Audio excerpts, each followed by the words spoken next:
விலங்குகள் ராஜ்யத்தில் உள்ள சில விலங்குகளுக்கு அவற்றின் மினியேச்சர் வடிவம் இருக்கின்றன. அதாவது ஒரே இனத்தை சார்ந்து ஒரே மாதிரியாக இருந்தாலும் ஒரு விலங்கு பெரிதாகவும் மற்றொரு விலங்கு சிறிதாகவும் இருக்கின்றன. அப்படிப்பட்ட 10 மினியேச்சர் விலங்குகளை பற்றி இப்போது பார்ப்போம். பிக்மி மார்மோசெட். மார்மோசெட் என்பது மத்திய மற்றும் தென் அமெரிக்காவில் காணப்படும் சிறிய வகை குரங்கினமாகும்.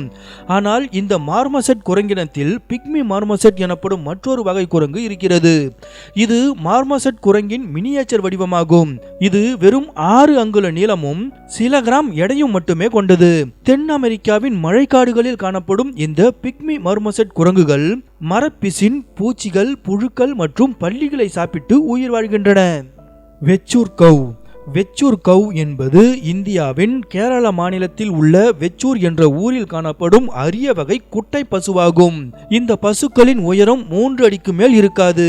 பெரிய பசுக்களின் கன்றுக்குட்டியை போல காணப்பட்டாலும் இந்த வெச்சூர் பசுக்கள் நாளொன்றுக்கு சுமார் 3 லிட்டர் பால் கறக்கும் முழுமையாக வளர்ச்சி அடைந்த பசுக்களாகும். பீ ஹம்மிங் பேர்டு. சாதாரண ஹம்மிங் பேர்டு பறவைகளே சிறிதாகத்தான் இருக்கும்.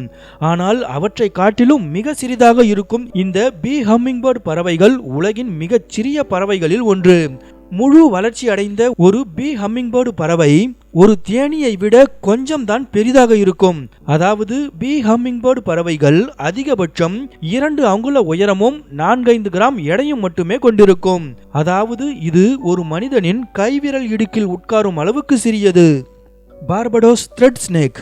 அனகோண்டா, ராஜநாகம் போன்ற பிரம்மாண்ட பாம்பினத்திற்கு மத்தியில் பாம்பினத்தின் மினியேச்சர் வடிவமாக உள்ளது பார்படோஸ் த்ரெட் ஸ்னேக். இது சுருண்டு கொண்டால் ₹1 நாணயத்திற்குள் அடங்கிவிடும். அவ்வளவு சிறியது. 4 அங்குலம் மட்டுமே வளரக்கூடிய இந்த பாம்புக்கு கண்கள் இல்லை. Royal antelope. ஆன்டிலோப் என்பது ஆப்பிரிக்கா மற்றும் யூரேஷியாவில் காணப்படும் ஒரு வகை காட்டு மான் இனமாகும். இந்த மான் இனத்தின் மினியேச்சர் வடிவம்தான் ராயல் ஆன்டிலோப். வெறும் 1 அடி உயரம் மட்டுமே வளரும் இந்த குட்டை மான்கள் சுமார் 3.5 கிலோ எடையுடன் இருக்கும். இந்த மான்களுக்கு அவற்றின் குட்டை உருவம் எதிரிகளிடமிருந்து தப்பித்து மறைந்து கொள்ள உதவியாய் இருக்கிறது. புரூகேசியா மைக்ரா. பச்சோந்திகளின் மினியேச்சர் வடிவமான புரூகேசியா மைக்ரா சமீபத்தில் தான் மடகாஸ்கர் தீவில் கண்டுபிடிக்கப்பட்டது.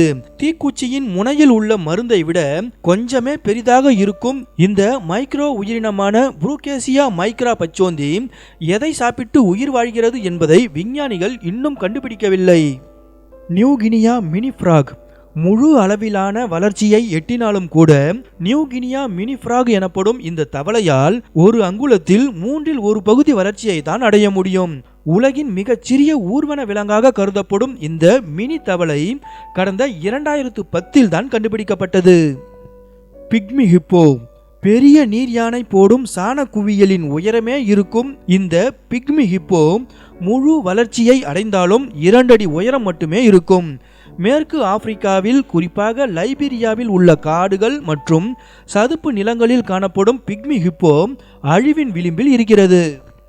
பம்பிள் பீ பேட். ஹோக் நோஸ்டு பேட் எனவும் அழைக்கப்படும் இந்த மிகச்சிறிய வவ்வால் இனம் உலகின் மிகச்சிறிய பாலூட்டி இனமாகவும் கருதப்படுகிறது. தாய்லாந்து மற்றும் தென்கிழக்கு மியான்மரில் உள்ள சுண்ணாம்புக்கல் குகைகளில் காணப்படும் இந்த குட்டி வவ்வால் 1 முதல் 1.25 அங்குல உயரமும் 2 கிராம் எடையும் மட்டுமே கொண்டுள்ளது. Hippocampus denise. Yellow pygmy seahorse எனவும் அழைக்கப்படும் இந்த கடற்குதிரைகள் பெரிய கடற்குதிரைகள் போட்ட குட்டி அளவுக்கே இருக்கும். ஆனால் இவை முழுமையாக வளர்ச்சி அடைந்த ஆசாமிகள். ஒரு பிக்மி சீஹார்ஸ் கிட்டத்தட்ட 2.5 சென்டிமீட்டர் நீளம் மட்டுமே வளர்கிறது. மேலும் இது போன்ற தகவல்களை தெரிந்து கொள்ள SSTV தமிழ் சேனலுக்கு சப்ஸ்கிரைப் பண்ணுங்க.